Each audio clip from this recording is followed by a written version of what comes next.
We're live. Welcome, everybody, to House Energy and Digital Infrastructure. It is Tuesday, April 7th, and we are continuing to work this afternoon on S202, an act relating to portable solar energy devices. And we are here with Ben Julie Walsh from VPIRG and Johanna Miller from the NRC. But first, we'll introduce ourselves. I'm Kathleen James from Manchester. Scott Campbell from St. Johnsbury. Richard Bailey, Lamoille 2. Chris Morrow, Wyndham, Zipping. Michael Southworth, Caledonia 2. Christopher Howland, Rutland 4. Kara Torrey, Washington 2. Graham Klupner, Chittenden 13, Burlington. Forrest William, Wyndham 2. Great. And joining us, Gabrielle Molina, Down Trafford Road. Oh, my name is Haley. I'm the legislative intern with Representative McCann. great. I guess, Joey, you're going to come up when your turn arrives. Okay, for the record. For the record, Ben Edgerly Walsh with the Vermont Public Interest Research Group. Thank you for taking a minute to hear from us today. Some slides, I'm going to go ahead and share them on this screen.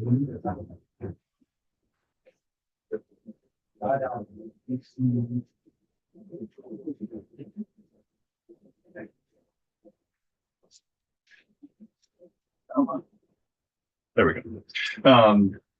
So I don't want to take too much of your time. Obviously, you've heard quite a lot about this bill, but wanted to kind of take a step back and talk a little bit about why we think opening up a clear, well-regulated path on portable plug-in solar in Vermont is a valuable thing for the legislature to be doing.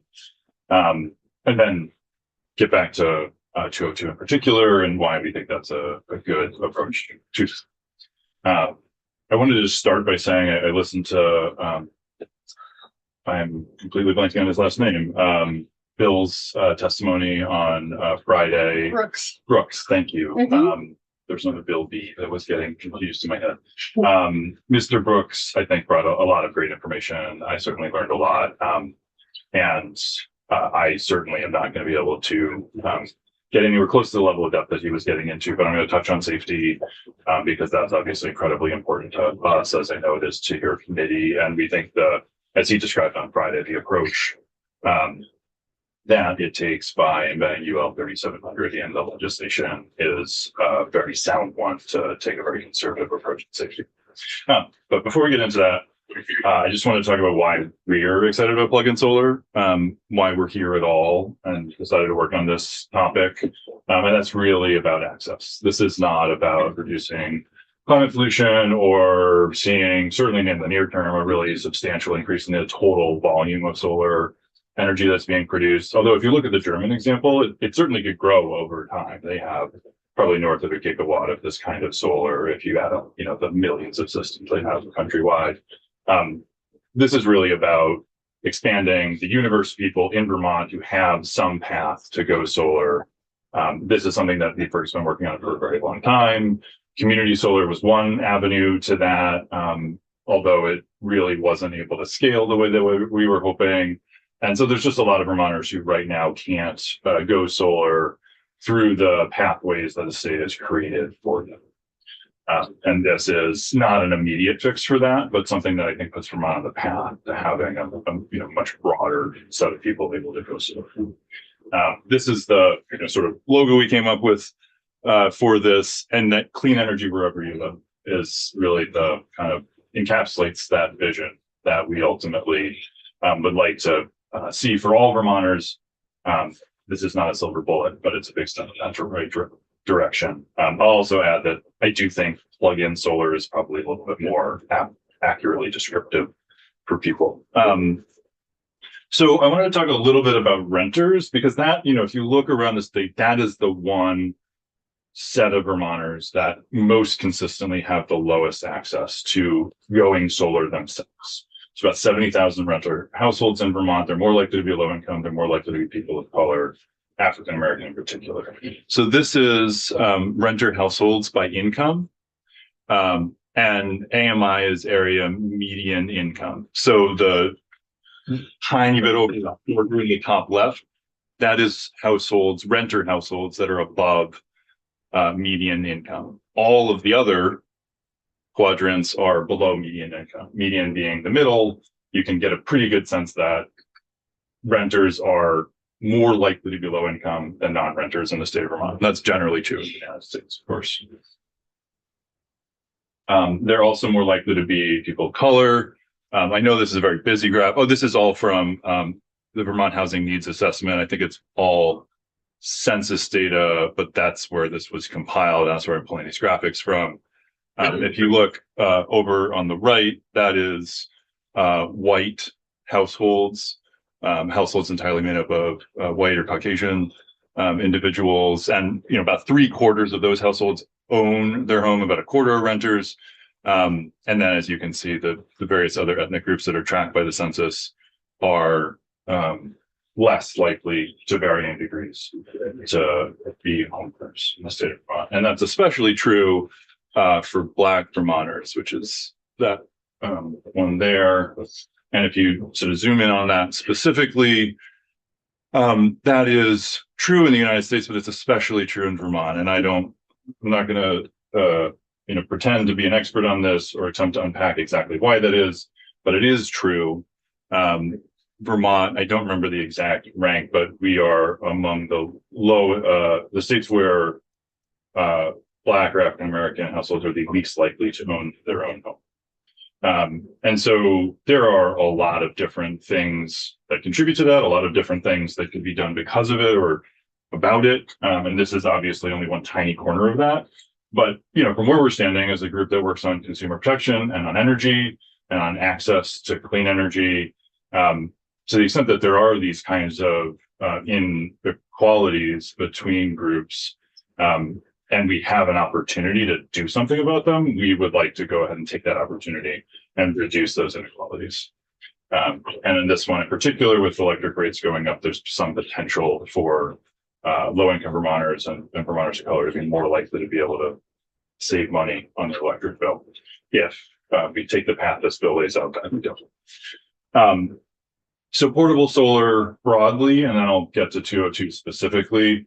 Why portable solar? Again, it puts us on a path. Doesn't immediately make solar accessible to everyone. No soft costs, or very, very low soft costs, means lower overall system costs. And I did want to, I'm not going to try to lay out any specific numbers on costs. You've seen that from a lot of different witnesses and a wide range, which is why I want to just briefly dwell on this bullet. We've, in doing this sort of back of the envelope assessment of like the systems that are out there, how much electricity it costs in Vermont, et cetera, I would guesstimate that it's going to be something like the first day that you can do this, like 10, 12 year payback, something like that, depending on like the wiring cost in your particular home. I've heard numbers much higher than that and much lower than that. Ultimately, I think the point here is twofold, and what we can be really confident about is twofold. One, they're cheaper than traditional solar systems by virtue of being smaller. So even if the payback isn't enormously quick right up front, you're creating a path for some people to sort of get a taste of solar. And maybe some people are kind of fine with buying a $600 or $700 system and knowing that they're getting some solar, and it's going to be a while before it pays off. But at least they can do something, whereas they couldn't do anything before. Sorry, you look like you wanted to ask a question. No. Okay. And then the other thing that we can be confident in is that the price is going to come down over time. Right now, this is an infinitesimal market in the United States relative to the traditional solar market. And so just capitalism and economics being what it is, as it scales up, as you're seeing economies at scale, the prices will come down. Exactly how much, we don't know, but the German experience suggests that the payback period is going to get fairly good over time as this scales up as an option for people. And so absolutely no interest in this committee or in our emails to members or in the media in describing this as a silver bullet. But we do think that to some degree, in the near term, if this bill passes, and to a fairly significant degree over time, say 5 or 10 years from now, this really could, both economically and just through the options that are available, increase access to solar.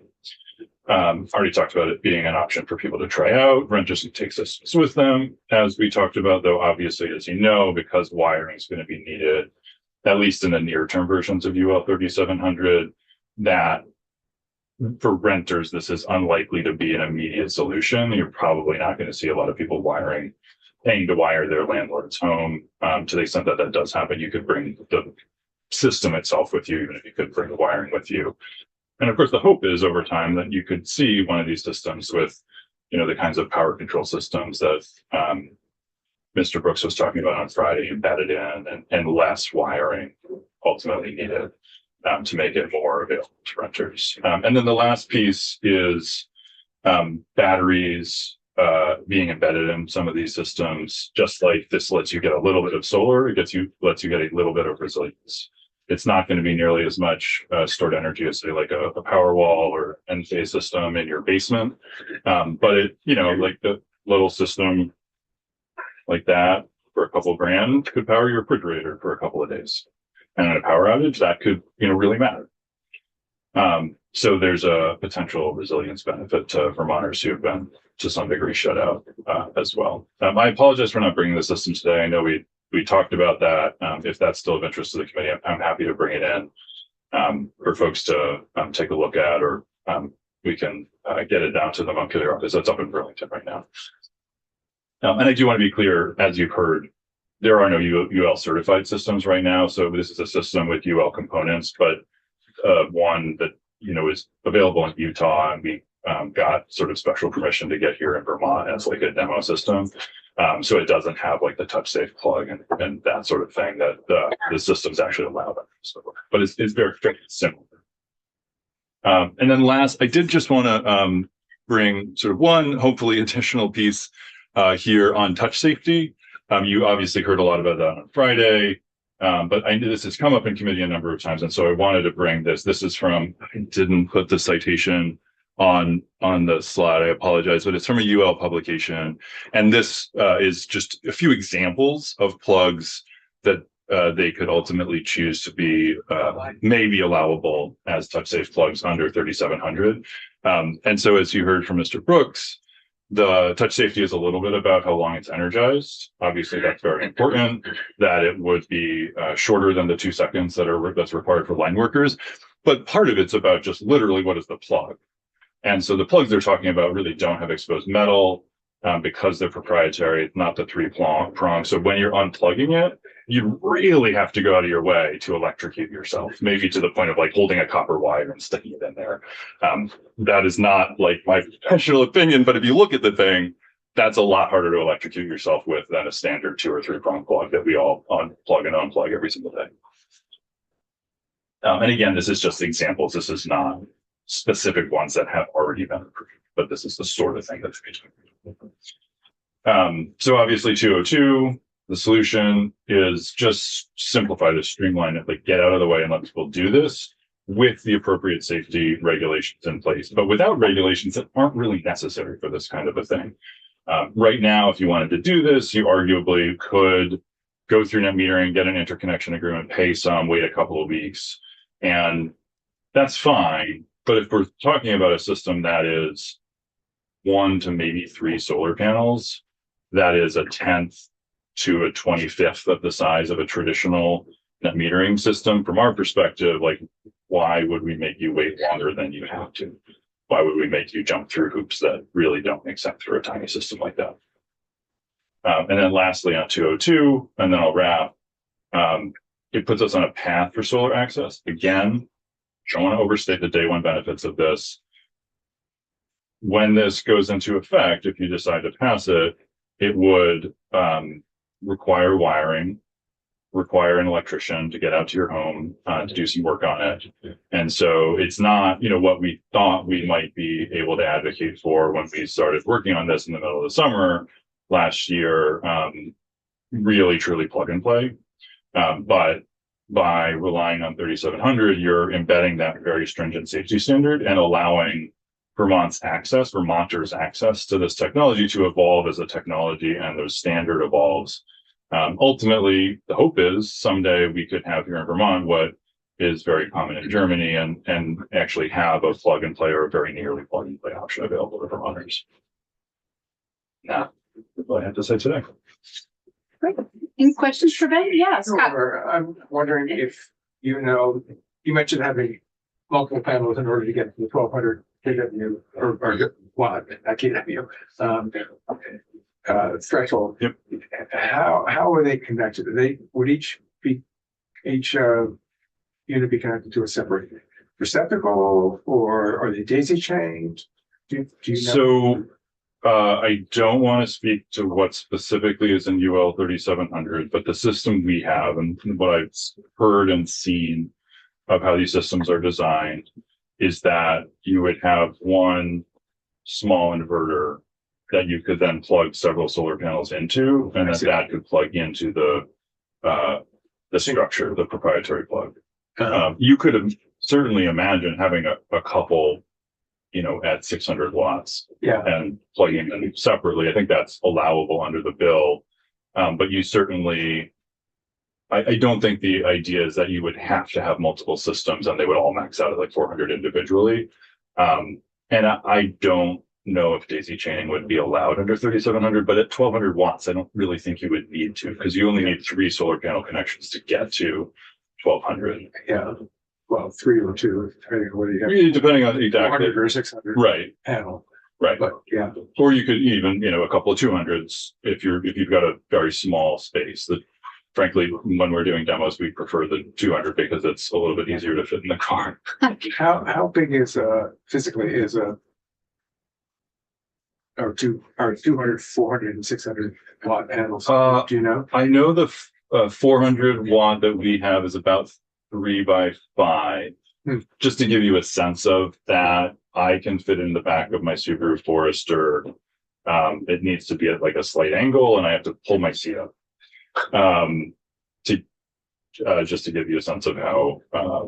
And that's a 400. You said. That's a 400. Yeah, it depends on the efficiency of the panel. You Right. could, I'm sure there are panels that physical dimension that are more than 400, Yeah. because that's certainly not like a very top of the line panel. Yeah. And then a 200 is the one we have is almost exactly half that size. Yeah. Give me a sense. Thanks. Yes, of course. Mr. Brooks spoke to us on Friday, and one of the things he commented on was the margin of availability from the electric code being 80% of the rating and so forth. And it really bothered me in the afternoon that he would infringe on that margin of safety. And we did talk about time current curve, the fuse, which I won't go into. But he sits on a committee. I think he's on a 3700 committee and some of the NEC committees. And I wanted to express that these are committees, and he spoke as an individual, but he's not speaking for the committee when the committee meets to meet on all the parts and pieces. I like the non-touch log. Any other questions for Ben? Very much. Okay, thanks, Ben. It'd be cool to see the unit sometime. I apologize for not getting into Is that it? Excuse me, is that the plug that you have from Utah? Is that a traditional 3-prong plug? Yes, And that's it's correct. into a standard receptacle? Yes, that's correct. Yeah, so it wouldn't be fall under 37 or this bill. So if you don't mind sitting down for a minute, what are we gonna, what do you propose for people who get something up, mail order or whatever, and they're plugging in units that don't meet 3700? Are we gonna have some sort of, We're gonna send the sheriff around. well, I gotta think the sheriff's got more to do. And then we'll have to move this off to judiciary before we pass it, or move it out. But right, so how do you prevent the what do they call it when the imitations that get sold over everything? You get on the internet, and I bet I could fake a Utah address and have it forwarded. I don't know anybody in Utah.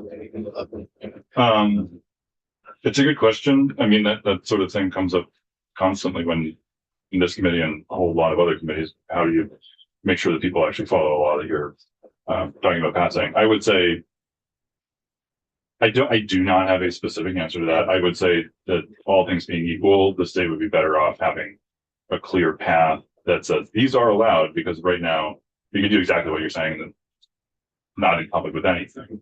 But the utilities talking about toaster ovens and the like, and you don't have to tell the utility every time, hey, I'm going to get a 1200 watt toaster oven or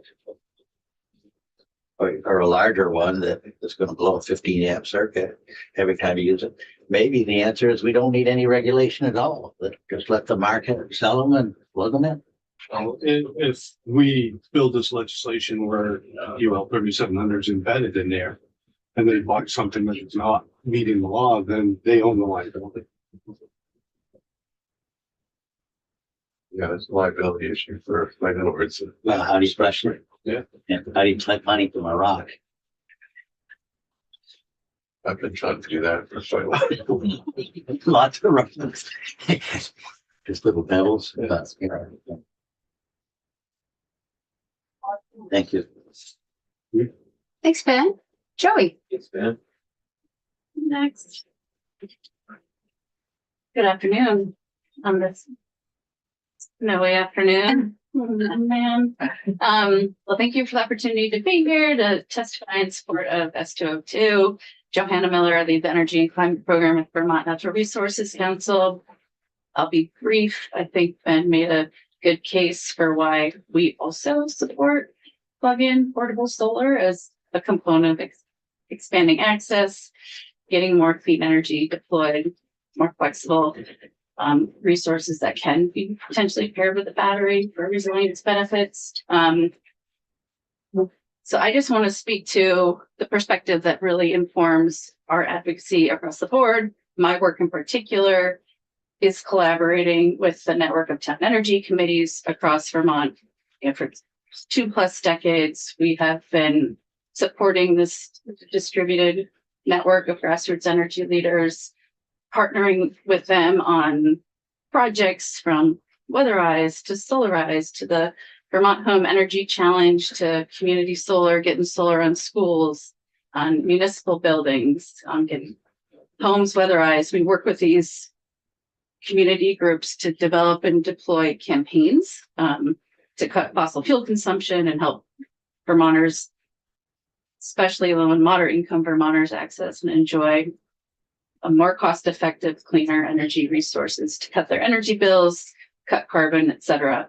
I guess the picture I want to paint for you with this program is that when we've been in communities, when we started to explore this as a potential piece of the energy equation and a potential legislative conversation, exploration, and bill, I've never seen such enthusiasm for, it was remarkable to me, the enthusiasm for plug-in solar. Several events across the fall. I hope Ben does bring in a portable solar device, and maybe it's outside on the State House steps when the sun is actually shining and you guys can get a little vitamin D. But the enthusiasm for plug-in solar is real and reaches broadly across, for lack of a better term, the converted, meaning that it was fascinating to me and really exciting to see that people, so many Vermonters really want to, get off fossil fuels. They want to have their own clean energy resources for the energy independence and benefits they will provide. And the small scale systems really seem to sort of strike a chord with people. And it's not the plug and play that we had hoped for initially, as Ben noted, because we all do prioritize safety. So I'm very excited about, the potential for the UL 3700 to meet that need. But I do think it will be something that will be something that communities will be interested in, and that ideally we potentially will help organize around if we are successful, if you are successful, and moving this bill forward as a way to have conversations with communities and speak to more Vermonters and help them actually access these kinds of technologies. As Ben said, it's one, sort of pathway to cleaner energy transition more broadly. So we're excited about it as a step forward. So I just want to thank you for the work that you've been doing, the due diligence on the safety provisions. And I hope that we can continue to collaborate with you and move this bill over the line and see plug-in solar deployed as much as possible across Vermont communities, no matter where you live and who you are. So just thank you. Thanks, Joey. Any questions for Johanna? Ben? We're gonna make Ben bring in the portable solar. Yes, Sunny we are. day out in the State House steps, maybe with some Ben and Eric. Chair's been mentioning it like Well, every other you day can bring it. the last 2 weeks. Ben, That'll be in. Yeah, keep dangling it out there. It's a sunny And day. the device Better chance does of not being appear. So thank you so much. thank you. Well, we have a little bit of time. We have ISO New England coming in at 2:30. So I think that we should talk about our bills and talk about all of our bills that are over in the Senate. So first of all, let's look ahead to this week's agenda, because I want to make sure that I've got all the testimony requested, ordered up on the bills that we're working on right now. So I wish I had a piece of paper. Can I have a piece of paper? Yeah. Thank you. So S202, we are hearing from ISO. And then Rep. Southworth and Campbell worked together to get a kind of final list of outstanding questions or things that we wanted to confirm with UL together. And so I sent that letter to Megan Housewright at UL this morning and copied these guys and requested that they come in and provide sort of final, what I hope is like sealing the deal on any questions we have outstanding about what UL 3700 covers. If there's anything it doesn't cover that we might want to add to the bill. So I think that's really important testimony. So UL has our questions, thanks to Scott and Mike. She got back to me and said that she didn't see a problem with this and that she would work with Alex to get it scheduled. So that is probably, hopefully an ASAP thing. Then we have the Landlord Association coming in tomorrow, and they also have our questions. So they know what we want to talk about. And I think that leaves the final like dangling loose end as maybe insurance companies. And we have a letter of testimony that was submitted to the Senate and to us. It's posted on our website. I've sent it out to the committee. And what I need on that is if anybody has more questions for the insurance folks that I could send to them and say, this letter isn't quite enough. We want to talk to you about this, this, and that. Then that will help them prepare. And we can get them booked. It is very vague. Yeah. So any specific questions or feedback, so I know what to tell them. Okay. It appeared to me that they were addressing the ensuring the ownership of the device from the owner, the renter. And I found our concern, or one of my concerns was the insurance liability for exposure of the structure to the potential of a fault in this breaker masking or whatever else we were speaking about. Now, one of the important things that these come out is the 1.2 seconds or whatever of the inverter. If they get unplugged or there's a lack of charging current, and this is more to the UL people, that the inverter de-energizes because it doesn't have a coordinating frequency from the utility from the inverter. And Bill Brooks spoke of that, the inverter technology and the power line area. But that was what I thought the insurance people were missing. Okay, The exposure insurance companies have is that they would have to pay out on the house burning down or wiring getting replaced or something like that, right? So that seems like that would be what their biggest concern would be, okay, rather than insuring the device itself. So liability or somebody gets hurt by an injury by energize.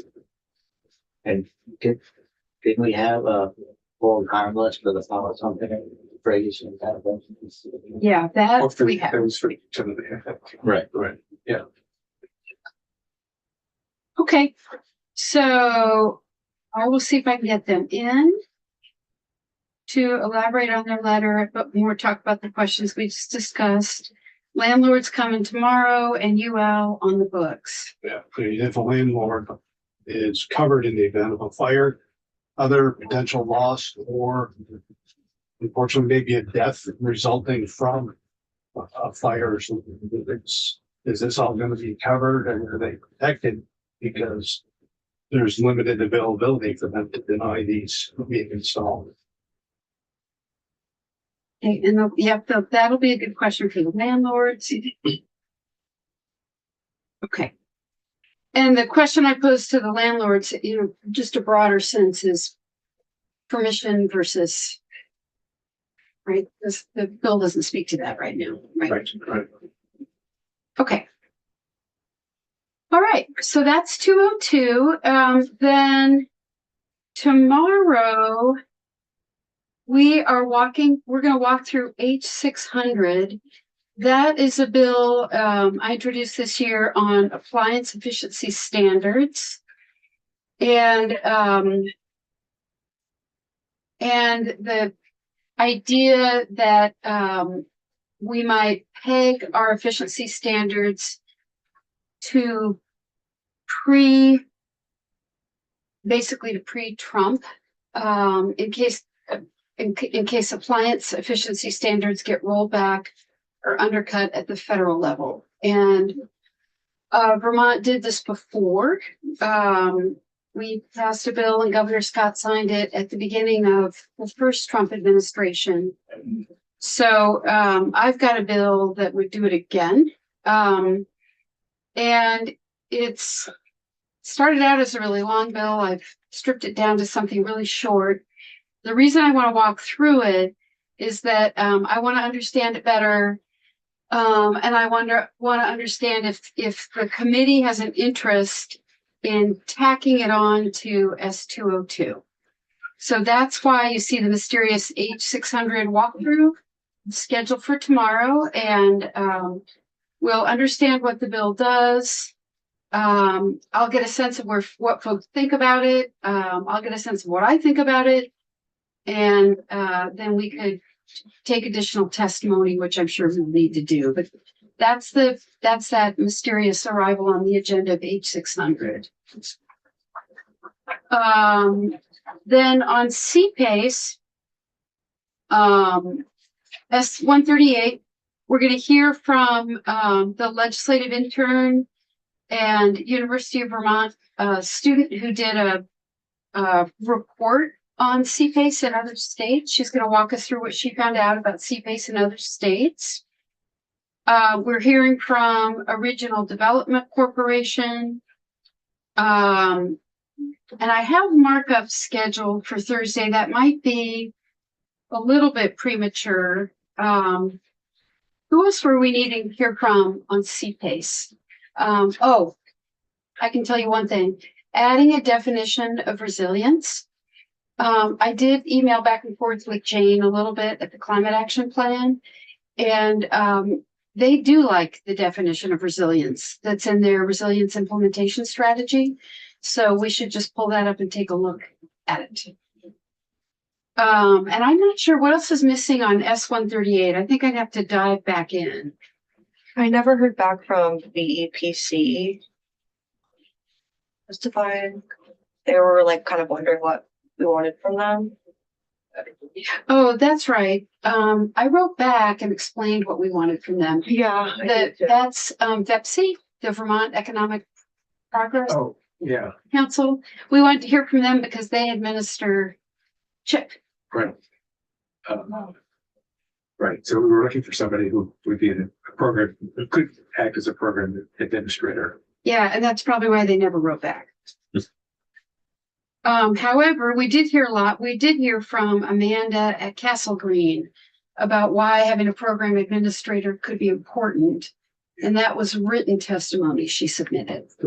Did you ever speak with Representative Marcotte to see if he had any insight into our space and then into C space and Yes. space as well? I did.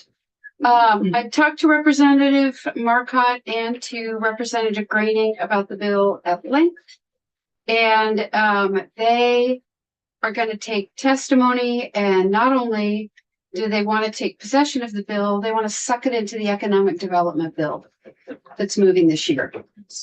So that's a key piece of information. I was building up to that, but then I forgot. I was saving that for last. I did talk to Marcotte. And they are going to start taking testimony. And what they want to do is relieve us of this bill entirely and just dump it into the big economic development bill that Commerce is moving this year.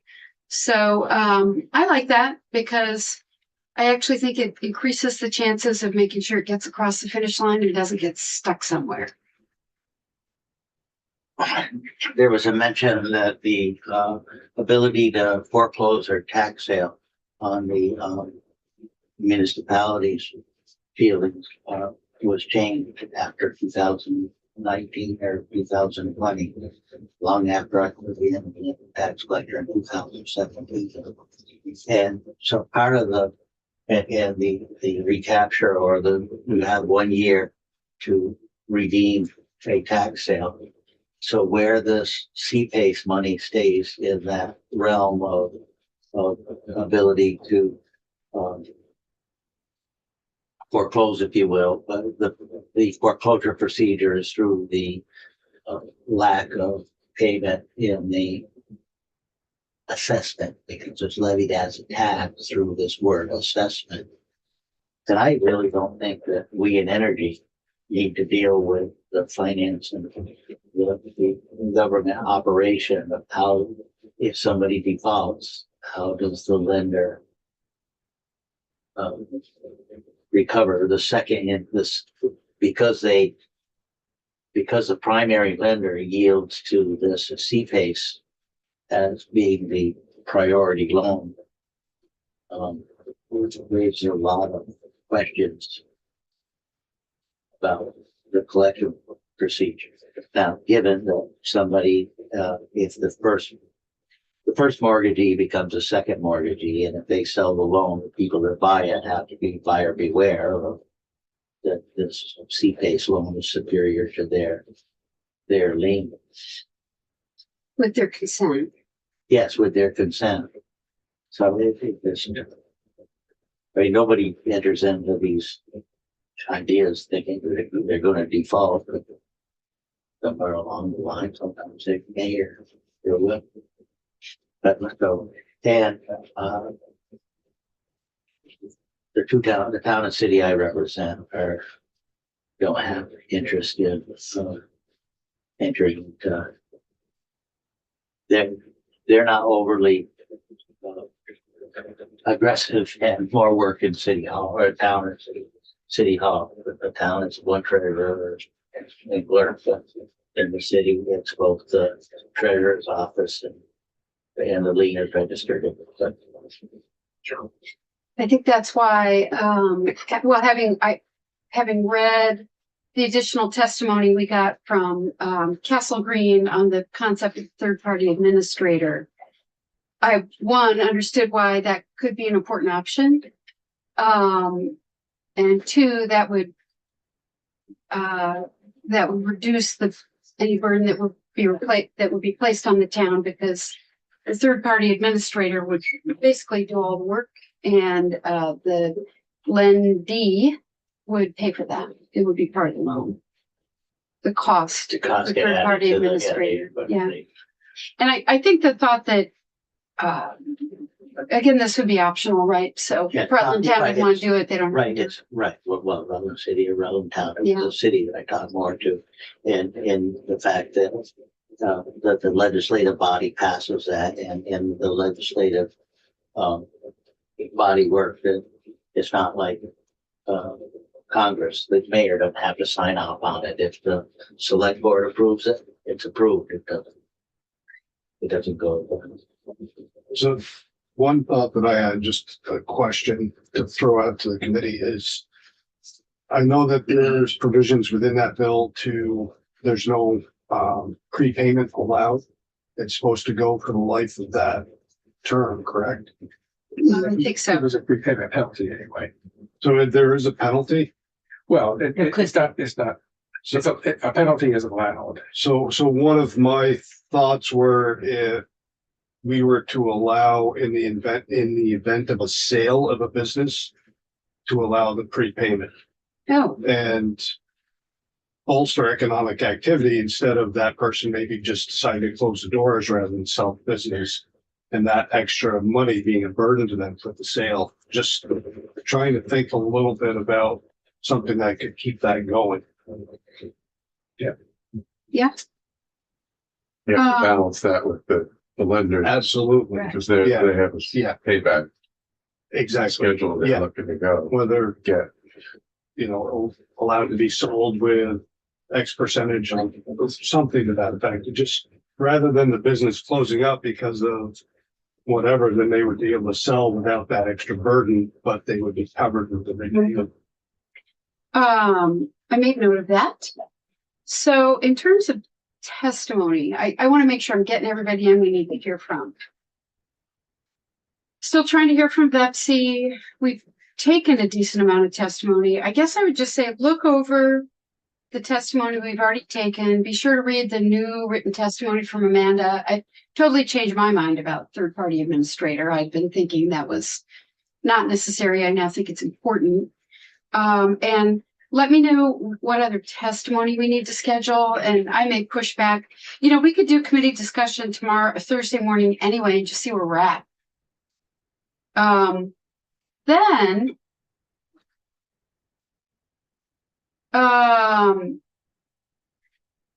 other bills that are kind of live,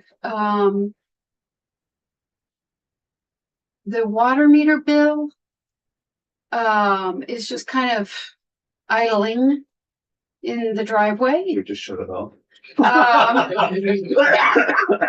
Save some power. Yeah. Yeah. Exactly. And the energy navigators bill, I haven't scheduled any additional testimony on that. I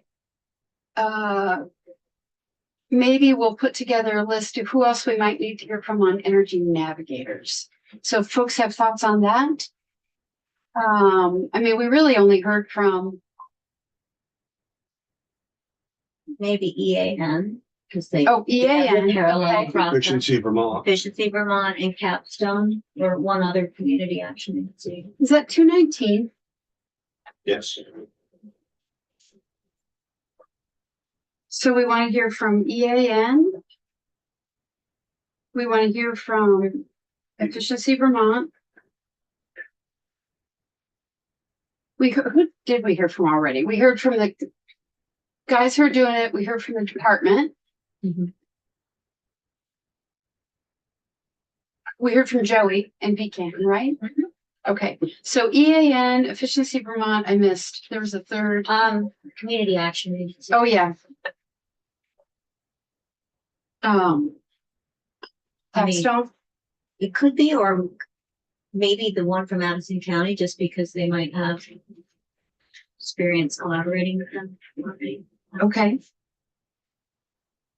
All right. Okay, then we have 8 bills in the Senate. So, I'm sorry, one more thing on the agenda. The Universal Digital Accessibility Project. There is a an upcoming federal deadline and of April 30th, I think, to make websites, state of Vermont judicial and legislative websites conform with new accessibility standards. And I don't know a ton about it, but the deadline is coming up. And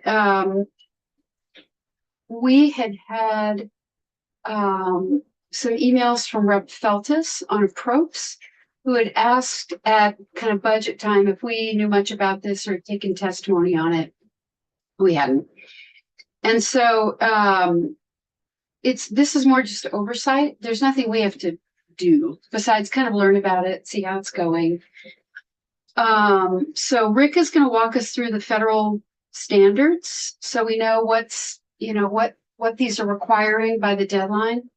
And then we're going to hear from Ledge IT and we're going to hear from Judicial IT. And then next week, we're going to hear about how the state of Vermont is doing on all of its websites to come into compliance with this. And so Rebecca Kelly is going to come in, I think, from the governor's office to give she's kind of overseeing the statewide effort. And then Secretary Riley Hughes is going to come in too. Okay, so now our eight bills that are over in the Senate. One thing that I hope folks are doing is following your own bills if you're the floor reporter. You should be, just as a matter of course, kind of keeping track of how your bills are doing over on the other side. So I can report in on mine a little bit, and then Alex did Alex, maybe do you want to give like the high level overview? I asked Alex to check on all 8 of our bills. Okay, so 527 is in Senate Finance. There was a walkthrough and they took some testimony last week from Greg Faber, Peter Gill, from Dingledine, and Ed Smith. Okay, that's data centers. Yep. Okay, so that's in finance, yeah. So 527 is cell. Oh, cell towers. Okay, sorry. So cell towers is in Senate Finance, and they've done the walkthrough and started their testimony with like the folks we heard from. Mhm. Okay. And then H710 is in Senate Finance. There was a walkthrough and they've heard from the PUC and Peter Sterling. That's single plan? Okay. And then H727. I was actually a little confused because it was referred to Senate Finance and there's a walkthrough tomorrow, but then I saw on April 1st there was a walkthrough in Senate Natural too. So Yeah, I think they're taking parallel testimony okay. in anticipation that the bill is going to go to both committees. So Okay. 740 is in Senate Natural, and there was a bill introduction walkthrough last Friday. Yep, I did that. 718 is in Senate Natural. There was a walkthrough on April 1st. H898 is in Senate Finance. There was a walkthrough April 1st. And then this Friday, they're taking testimony from Hunter Thompson, Greg Faber, Barbara Neal, Beth Stern from AARP, and Kimberly Gates. Is 898 there? Is that the disconnects? No, copper to fiber. Oh, copper to fiber. Okay. So say that again. I'm sorry. I had the wrong bill in my mind. It's in Senate Finance. Walkthrough happened April 1st. Testimony this Friday from Hunter Thompson, Greg Faber, Barbara Neal, Beth Stern, and Kimberly Gates. Okay. Then 753 is in Senate Finance, and there was a walkthrough April 1st. Not much since then. And the last one is 940 is in Senate Finance. There was a walkthrough March 27th, and there was a committee discussion last Friday. So recapping, are they all in finance? No.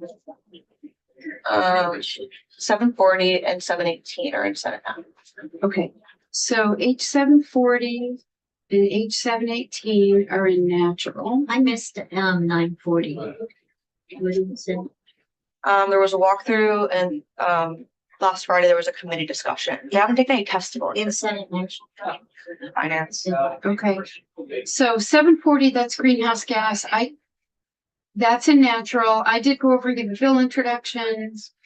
no, natural, No, 740 greenhouse gas. Yep. I went over and gave a bill introduction and they've done a walkthrough, and Scott, you've been there on energy code, right? Yeah, and I've been there on data centers. And you've been there on data centers. Okay. Okay, and then all the rest are in finance, and it sounds like they've at least done a walkthrough on all of them. So my homework for this week is going to be to request a meeting with Senator Cummings and see what she thinks about all of their prospects and what they're thinking about the bills, and I will report back. Okay. Great. Super. Well, we have 5, I mean, unless ISO's not lingering in the, They are actually in the waiting room. they are. Yeah. Okay. Well, yeah. Besides the digital accessibility issue, we gonna be hearing from ADS about all the projects under their purview before the end of the session. Yes. So, I've specifically reached out to request testimony on ERP. And because I think there have been some changes to the timeline, right? And this is scope of work as well, or just the timeline?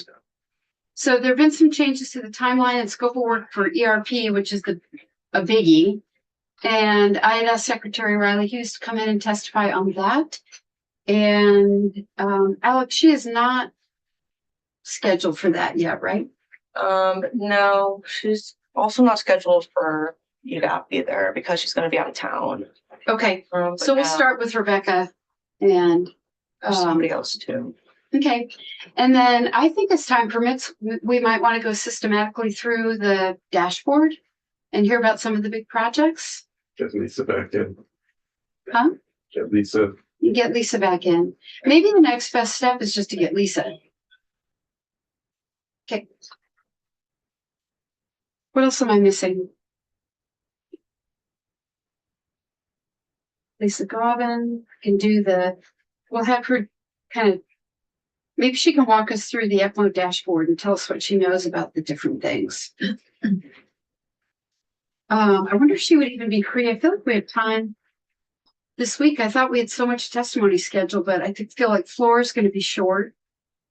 Maybe Lisa could even come in this week. Okay. All right. Anything else? All right. Why don't we take a 5-minute break, go offline? Oh, no, sorry. ISO's here, right? Is everybody okay with just moving on? Yeah. All right. Let's go.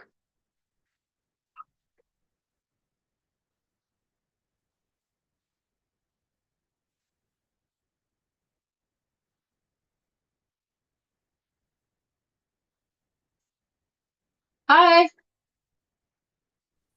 Hi, everyone. Hi. Thanks for joining us.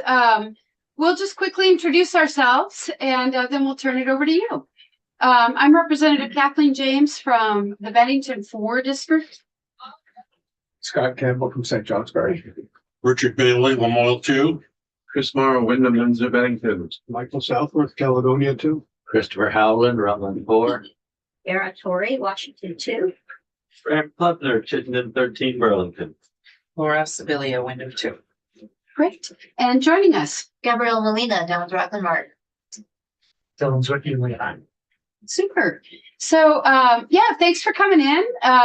We've been taking quite a bit of testimony on S202, and a lot of our testimony has focused on safety considerations, and especially the inclusion in the bill of UL 3700. And we are going to have the folks from UL back in to make sure that we are crystal clear on what's already covered by 37 and what isn't. But anyway, over to you. Thanks for coming in. We do have your written testimony.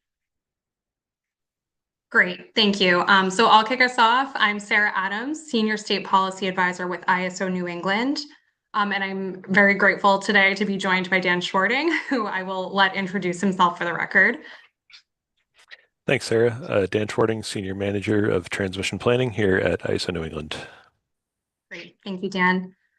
So I just have a brief slide deck to give you all an overview of our thinking on portable solar devices and to summarize the recommendations that we shared in our written testimony. So I will share those and run through them quickly, and then Dan and myself will be available to answer questions for the bulk of our time here.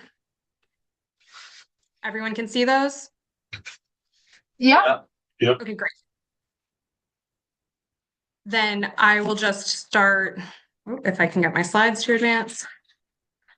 I will just start by saying that we don't take a position on policy outcomes or specific technologies. So our focus is really on how policy decisions might affect system reliability and operations. Portable solar devices are relatively new, and we feel that it's prudent to examine them through a broader reliability lens before they really proliferate throughout the region. So that was our intent behind sharing our letter. To that end, we provided a letter about S202 to Senator Watson and Chair James at the end of March. In that letter, the ISO encouraged lawmakers to consider requiring two standards, IEEE 1547 and UL 1741, which are already used for rooftop and other solar systems. S202 would allow portable solar devices that function as load reducers, which would mask actual demand on the electric grid. If large numbers of these devices disconnect unexpectedly, particularly during a grid disturbance, that could result in sudden increase in demand that must be served by our transmission system. Uncoordinated loss of behind-the-meter solar is a known reliability risk, and I have a few slides that I hope will better illustrate why that is in New England. Applying IEEE 1547 and UL 1741 would enable innovation while protecting grid stability and avoiding unintended reliability impacts. Before discussing the standards in detail, I think it might be helpful for folks to understand how distributed energy resources, or DERs, already play a significant role on the New England grid. These resources affect both local distribution systems and also our regional bulk transmission system. But just to set the stage for folks who might not remember from when I was in earlier in January, we are the independent not-for-profit corporation responsible for ensuring that the region has reliable, competitively priced wholesale electricity today and the future. We do this by executing our three core responsibilities. We administer the competitive wholesale electricity markets. We provide power system planning, so thinking about the future, and our core responsibility at the heart of everything is reliability. We operate the grid 24/7, 365. We've seen really dramatic growth in both behind-the-meter solar and solar that participates in ISO's markets in the last decade or so. By the end of 2025, installed solar capacity exceeded 8,000 megawatts throughout the region. With continued growth projected, we expect installed capacity to increase about 1.5 times again by 2035. The scale is important because even relatively small individual devices can have system-level impacts when deployed widely. So in Vermont, there's 597 systems. One of those systems maybe isn't a reliability concern, but taken in the aggregate, those systems do have reliability impacts and impacts on the way that we operate the grid. With increases in distributed generation, those impacts, as I mentioned, are expected to grow. And there's a lot of really positives behind that. Behind-the-meter solar is often able to ease transmission or distribution constraints and can reduce the need to construct new transmission or distribution facilities. Behind-the-meter solar has already reduced summer peak demand by approximately 7% for the next decade, and peak reductions are expected to decline over time as our load patterns evolve in the region. These reductions are beneficial, but they also mean the grid becomes more sensitive to unexpected solar loss, which can quickly reverse those peak reductions during disturbances.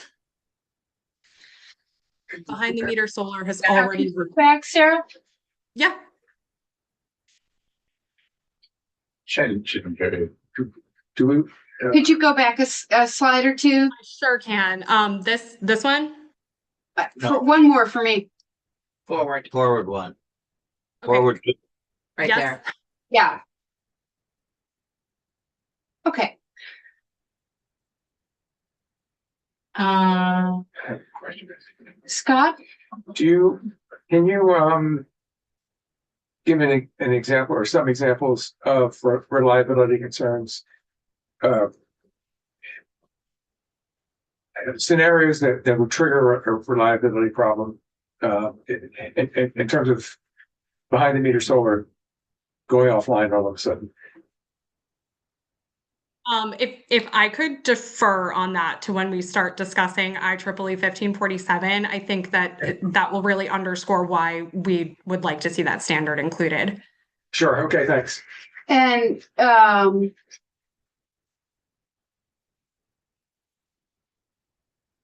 so you're expecting to see that level of growth in behind the meter solar across New England?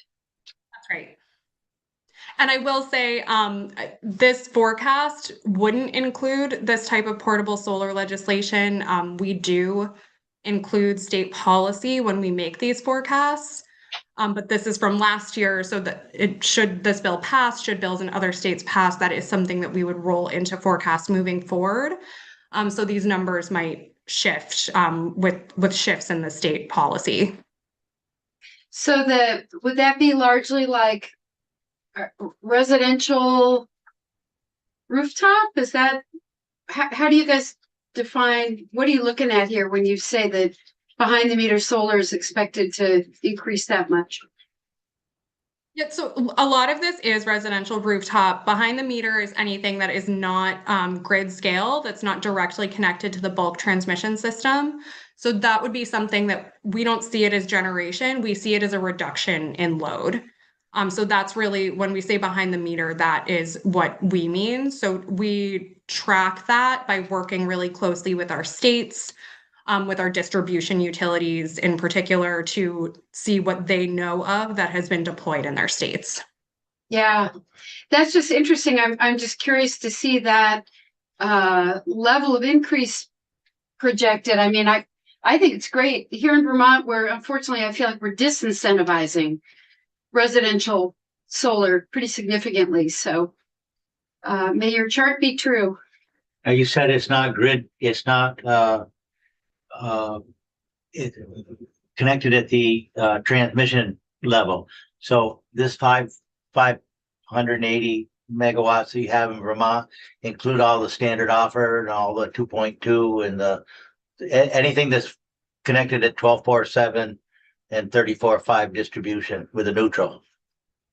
Well, this slide that we're looking at right now is just behind the meter. This previous slide does include, this includes everything. So this includes solar that participates in the markets as well. So those installations that you see in Vermont, that does, I believe, include so the next the meter and market participating solar. So the next slide is ISO total behind the meter. ISO total ISOs somewhere between 4 and 5 megawatts, 5,000 megawatts.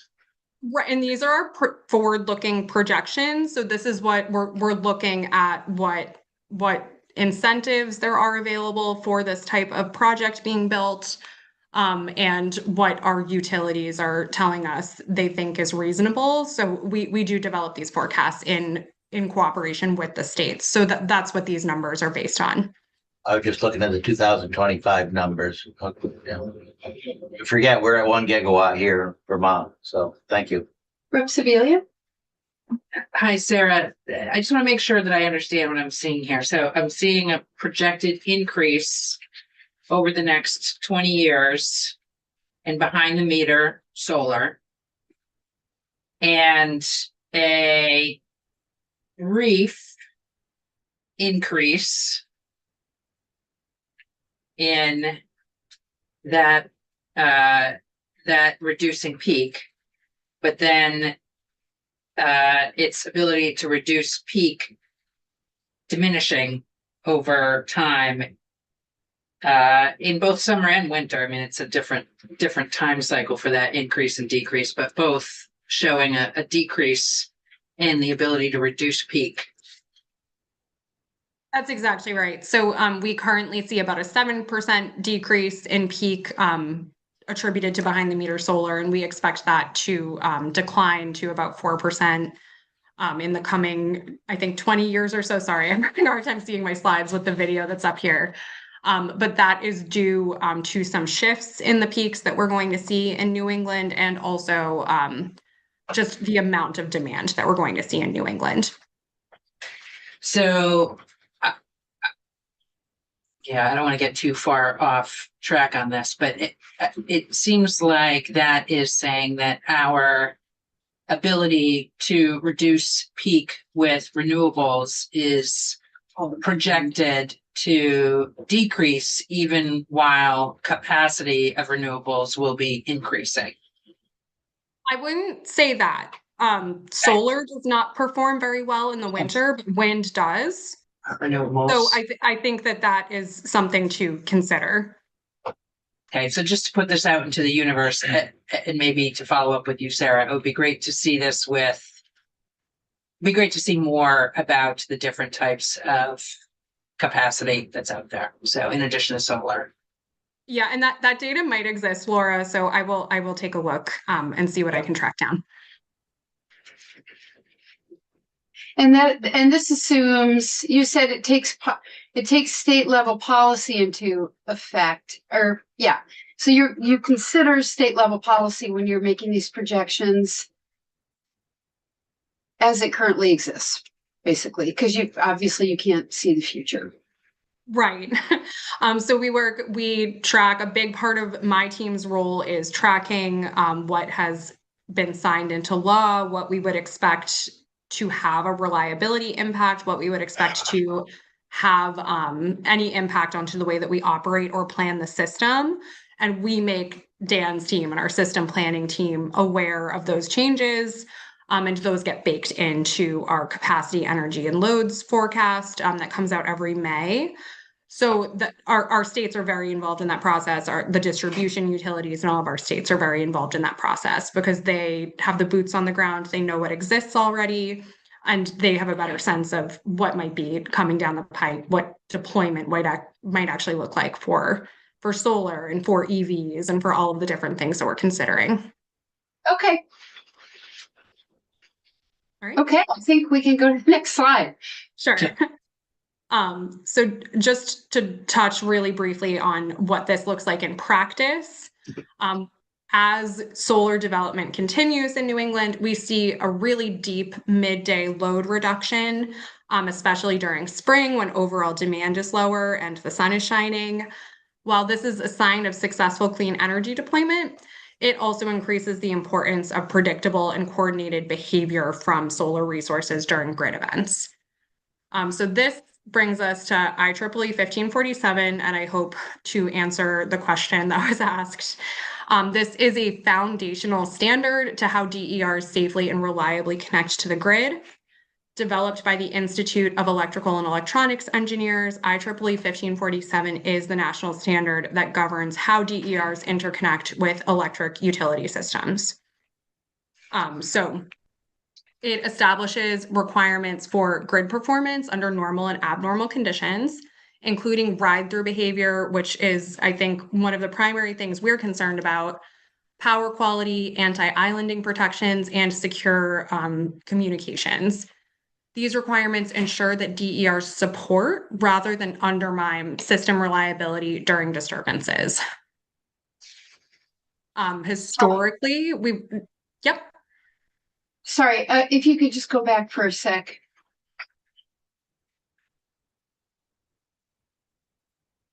So, okay, so this is the standard that's currently in place for like everything from a rooftop residential solar to a larger commercial array, I assume. Right? That's right. And I hope that Dan will jump in if I'm speaking out of turn here, but this is something that we had to go in and kind of retroactively apply to rooftop and some other DER systems that existed before this standard. Previously, it was thought that we wanted systems to trip offline if there was a grid disturbance. And I have an illustration in a couple of slides that will show why we don't want that, why we want them to ride through. So in our brains, we just want to get it right this time around and address and make sure that the right standards are attached to these systems before they've been widely deployed throughout the region. Okay. Yeah, and Sarah, absolutely agree. To the question of scale, this would apply to anything from rooftop scale up to, in New England system, usually about 5 megawatts, which you can think of as kind of a 10, 15, 20 acre installation, the sort of thing you might see on a capped landfill or, maybe a farmer's field somewhere that they've leased out for solar or something like that. As Sarah mentioned, earlier versions of the standard were really designed at a time when DER was a very, very small portion of the energy supply picture. And so the best thing that DER could do in the event of any kind of system disturbance is essentially get out of the way and trip offline. What the industry found, and especially here in New England where we've had a lot of DER growth, is that as more and more DER came online, that original approach of let's just have it trip offline whenever anything happens in the system, that became less and less tenable as there was more and more that was at risk of tripping offline. And so back around 2018, 2019, IEEE updated the standard, and it now does say that for certain system events, we expect DER to remain connected to the system to continue producing power so that it is right there reducing load after the event, just like it was a couple seconds before. And all of the New England states adopted that new version of IEEE 1547 in roughly 2018, 2019. With that said, we do still have what we refer to as some legacy DER on the system. Sarah had shared a number of, I think it was something like 8,500 megawatts roughly of DER connected to the New England system. Very rough numbers, about a third of that predates that standard update in 2018, and some of that legacy DER is still vulnerable to tripping offline for certain system disturbances. When you say tripping offline, that means go out of service, right? Correct. Yeah. So Yeah. what we would see is before an event, we would have a certain amount of load on the system that is essentially masked by DER producing power behind the meter. Right. And if there was an event in the system that DER would trip offline, the load would come back and we'd actually see more load in the seconds after a disturbance than we did in the seconds and minutes before. Oh, I see. So there's a disturbance, there's a power outage, but the power outage only lasts for a few seconds. And when the power outage hits, the DER trips offline, but then the power comes back on, and you don't have the DER soaking up some of the load that was going on before. Was that what's happening here? Exactly. Yeah, absolutely. And the time scale of that event could be even faster. It could be as quick as a tenth of a second, something that just appears like a very quick flicker of the lights to any customer. That could even be enough to cause some of that DER to disconnect. And usually there's a time frame on the order of minutes before that will automatically reconnect to the system. Okay. So there's a gap. It doesn't come back on right when Right. it doesn't come back on right away. Is that what you're saying? Right. The DER doesn't start generating. So the effect is that the load all of a sudden increases on the system. Yeah. Okay. And they're not prepared for that. Am I understanding that correctly? That's right. And I've attempted to illustrate that to the best of my ability with this slide that I pulled up while Dan was speaking and while you all were having that back and forth. And I did just want to underscore another piece of this equation, which is that grid operators like ISO New England follow really strict reliability rules that are set by organizations like the North American Electric Reliability Corporation and the Northeast Power Coordinating Council. And those rules define how much generation loss the system must be able to withstand without causing a widespread outage or instability. So if we have an outage or a disturbance that causes a lot of DERs to drop off and that exceeds what those rules allow, we could experience as a grid frequency drops, voltage problems, cascading failures, and additional outages. And at that point, our system is considered underplanned for current conditions. And to fix that problem, utilities might need to invest in transmission upgrades, which can be costly. So I just wanted to underscore that the proper inverter settings can help address reliability issues and also avoid the need for expensive transmission upgrades. Can I ask one more question about that? So I think you said before, before I had a better understanding of this and before I had context, that something like a third of existing solar systems were installed under a previous version of IEEE 1547 that required them to interrupt, to go offline in the case of a power interruption. Did you say that? Or did I mishear? Yes, that's correct. So this is a sort of historical problem. That much installed DER is still a potential problem in terms of this, what we're talking about here, this source of instability that we're talking about here. That's correct. And that is something that we've been working on understanding better over the last few years. We've done a lot of research into exactly how those older systems would behave, and also just collecting data on exactly how much of it is out there and where exactly it's located. With all of that background work done, we will be kicking off a study later on this year here at ISO New England to try to look more at exactly how much of a risk this creates for us and what sort of changes and potentially upgrades to the transmission system might be necessary to try to address some of those risks. So that is some work that we have coming up here. Is it also possible that it would be less expensive to upgrade those systems? Those one third of the systems that are old enough to that they're still a problem. So instead of spending money on transmission upgrade, which is probably very expensive, somehow creating a program to go around to these legacy systems and upgrade the inverters or whatever you have to do in order to bring them up to current standards, present standards. That is a possibility, but it is something that we have explored a little bit. What we heard back from many of the states in New England, and to be fair, I don't believe Vermont was one of the states that provided this feedback, but it seemed like there was a lot of concern about kind of a retroactive change where customers would be forced to replace equipment that they've already installed and installed under rules that were completely valid at the time when they installed it. It seemed like that was an approach that wasn't particularly palatable to a lot of the states in New England. And I think for good reason too, just the sheer scale of the number of devices out there, the 8,500 megawatts here that is installed today is something on the order of 300,000 to 400,000 individual installations. And so even if roughly a third of those are the ones that are affected here, that's still requiring potentially up to 100,000 customers to go and replace equipment that they have that is currently, working okay, and it was installed under a standard that was correct at the time.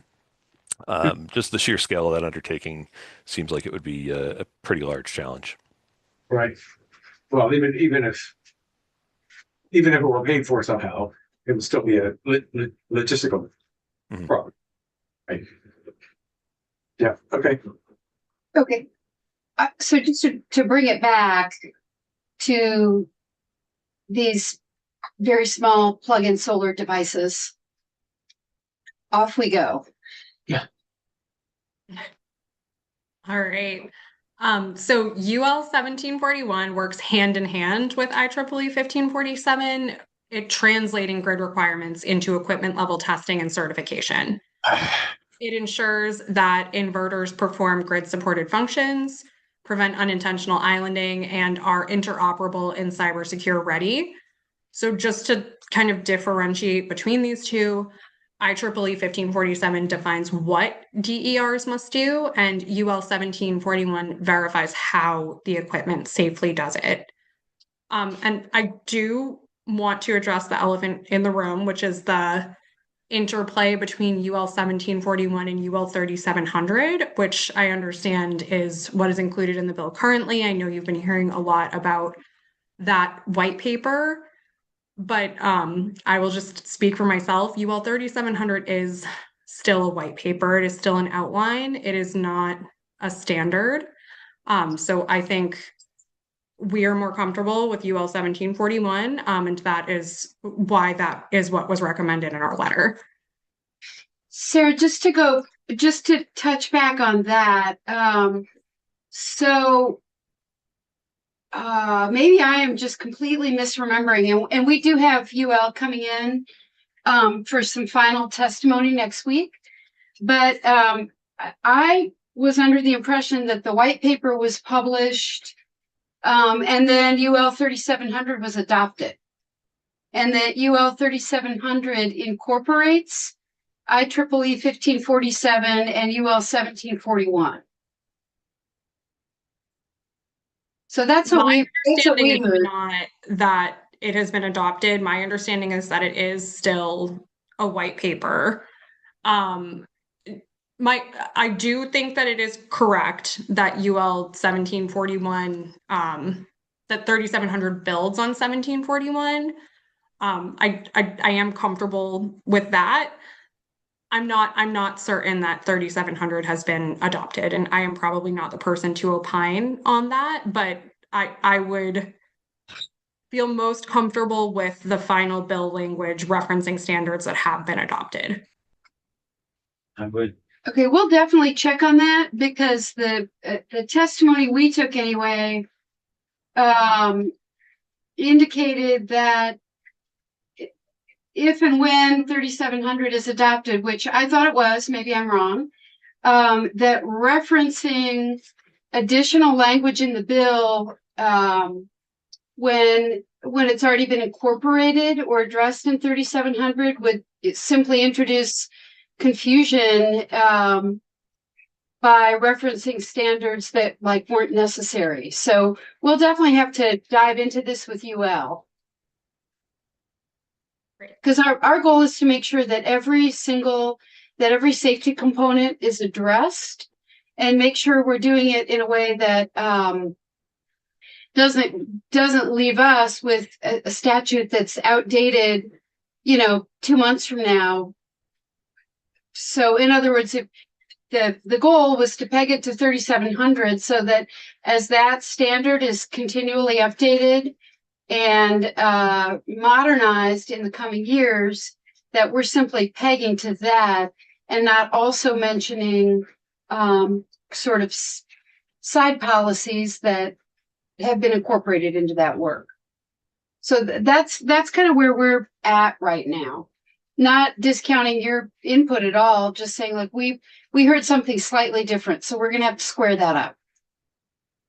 The UL website says they adopted 3700 on January 8th. Okay, so it was adopted on January 8th.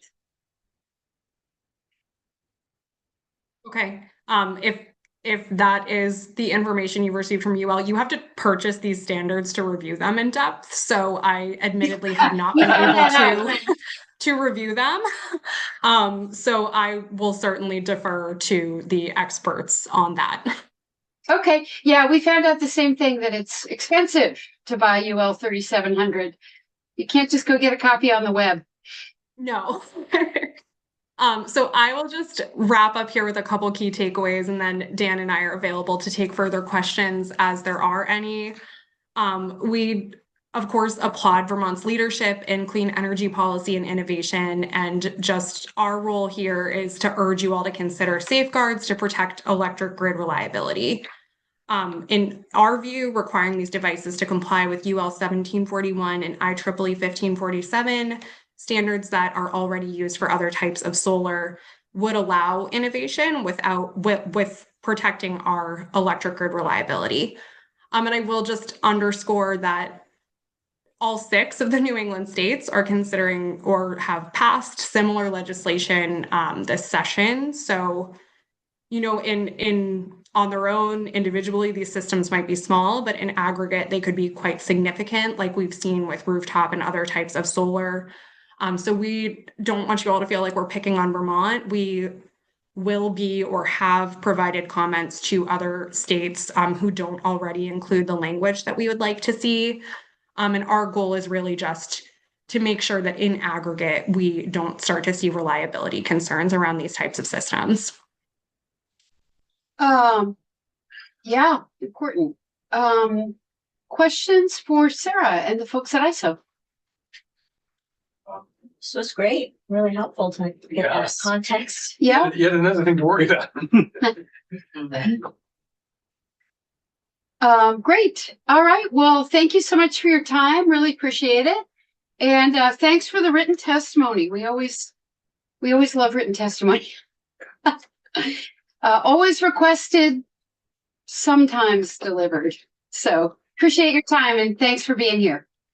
Yeah, thank you all very much for taking the time to hear from us today. And you all have my contact information. If anything further comes up, I'm happy to be a resource. Great. Thanks very much. Thank you all. Thank you.